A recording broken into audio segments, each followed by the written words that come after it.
நேற்று நாம் தியானித்த வண்ணமாக நம் தேவன் வழிகளிலே அதிசயமாய் நடத்தி வருகிற தேவனாக நாம் தியானித்தோம். இந்த வழியிலும் கூட உபாகமும் 1 அதிகாரம் 31 ஒரு மனிதன் தன் பிள்ளையை சுமந்து கொண்டு போவது போல நீங்கள் இவ்விடத்திற்கு வருகிற வரைக்கும் நடந்து வந்த வழிகள் எல்லாவற்றிலும் உங்கள் தேவனாகிய கர்த்தர் உங்களை சுமந்து கொண்டு வந்ததை கண்டீர்களே என்று சொல்லி மோசே இஸ்ரவேல் ஜனங்களை பார்த்து சொல்வதை பார்க்கிறோம். சுமந்து கொண்டு வந்ததை கண்டீர்களே. ஆம், நம் தேவன் நம் வழிகளிலே எப்படி கடந்து வருவாராம், சுமந்து கொண்டு வருவது போல நம்மை சுமந்து கொண்டு வருகிறவராக தேவனை இந்த இடத்திலே மோசே சொல்வதை பார்க்கிறோம். எப்படி சுமந்து கொண்டு வருவாராம்? எல்லா வழிகளிலேயும் ஒரு மனிதன் தன் பிள்ளையை சுமப்பது போல, ஒரு தகப்பனை போல நம் வழிகளிலே சுமக்கின்ற தேவனாயிருக்கிறார். அதனால் நம் வழிகளிலே தேவனை முன்வைக்க உன் தேவனாகிய கர்த்தர் உனக்கு முன்பாக செல்வார் என்று மோசேக்கு சொன்னது போல இன்றைக்கும் கூட நம் வாழ்க்கையிலே கர்த்தர் முன் செல்லும் போது நம்மை கர்த்தர் சுமக்கின்றவராக, ஒரு தகப்பனை போல சுமக்கின்ற தேவனாய் இருப்பார்.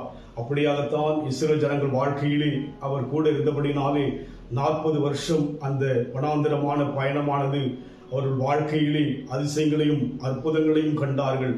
அவளுக்குள்ளாக மனசோர்வுகள் உறுப்புகள் வந்த போதிலும் கூட கர்த்தர் மாறாதவராய் அவளோடு கூட இருந்து அவர்களுக்கு வேண்டிய எல்லாவற்றையும் தேவன் சதித்ததாக நாம் வேதத்தில் பார்க்க முடியும். அதனால் நம் தேவன் நம் வழிகளிலே நடத்தும் பொழுது நமக்கு பலவீனங்கள், பிரச்சனைகள், போராட்டங்கள் வரும்போது ஒரு தகப்பன் தன் பிள்ளையை சுமப்பது போல சுமக்கின்றவராக தேவன் நம் வழியெல்லாம் கடந்து வருகிறவராக இருக்கிறார். அதனால் கர்த்தரை நம் வழியிலே முன்வைக்க நாம் ஒப்புக் கொடுக்க வேண்டும்.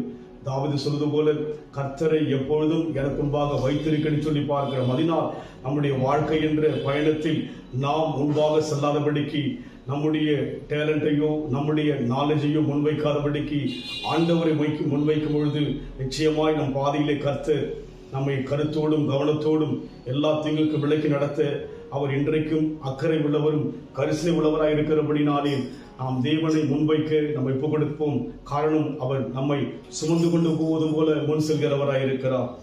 நான் கடந்து வந்த பாதைகள் கரடுமேடுகள், நான் நடந்து வந்த பாதைகள் முட்கவேலிகள், கடந்து வந்த பாதைகள் கரடுமேடுகள், நான் நடந்து வந்த பாதைகள் முட்கவேலிகள், நடக்க முடியல டேடி, நடக்க முடியல, நடக்க முடியல இயேசுவே, நடக்க முடியல, தாங்கிக் கொள்ளுங்க கரத்தில் ஏந்தி கொள்ளுங்க, தாங்கிக் கொள்ளுங்க கரத்தில் ஏந்தி கொள்ளுங்க, என்னால் பலத்தால் ஆள பார்த்தேன் ஆள முடியல, என் பலத்தால் படைக்க பார்த்தேன் படைக்க முடியல, என்னால் பலத்தால் ஆள பார்த்தேன் ஆள முடியல, என் பலத்தால் படைக்க பார்த்தேன் படைக்க முடியல, என் சொல் பலத்தால் சாதிக்க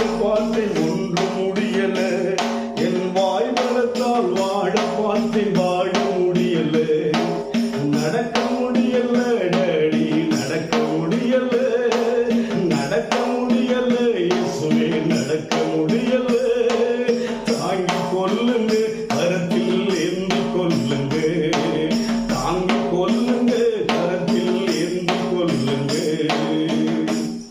நாம் நடக்கின்ற வழியிலே அவரை முன்வைப்போம். நம்மை அவர் சுமக்கிறவராக, ஒரு தகப்பனை போல நம்முடைய வேதனைகளை நம்முடைய பலவீனங்களை சுமந்து ஆண்டவர் நடத்த கரிசனையோடு கூட இருக்கிறார். அன்பின் ஆண்டவரே, அன்றைக்கு அவர் நடத்தி கொண்டு வந்து சுமந்து கொண்டு வந்ததை கண்டீர்களே என்று சொல்லி மோசேயிடத்திலேயும் ஜனங்களிடத்திலும் தேவன் சொல்வதை பார்க்கிறோம். அதுபோல இன்றைக்கும் கூட அநேக எங்கள் வாழ்க்கை என்ற அந்த பாதையில் ஆண்டவரே நடுக்கங்கள், பிரச்சனைகள், மனசோர்வுகள், உளைச்சலோடு இருக்கிறோம் ஐயா.